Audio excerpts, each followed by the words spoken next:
来看台东县农民种的大麦种的石刻，最近有一批特别会当收成咯，也毋过风台要来咯，所以今仔早起台东县长就专工去果子园来了解洪灾的状况。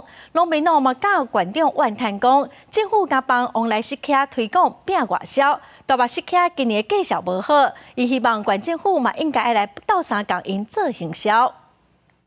大麦种石刻即嘛是大出，按过风台要来，农民先采收有够分的，避免互强风吹落去造成损失。所以这一两天可能会有强采果的那个状况，所以市场一定价钱会不太好。台东县长早起也到果子园巡视，农民讲已经咧讨纸袋啊，各包红糖的网地，红糖也红红，按过农民有怨言。县府全力行销往来石刻，所不重视大麦石刻，今年大麦石刻绩效比往年一袋斤少20块，也希望县府应加强行销。扣除韩国大概在30块。基本上我们是希望，也要求我们的农民能够注意一下我们这次台风的状况。那大木市价的这个部分，我们也会跟农民保持密切的注意。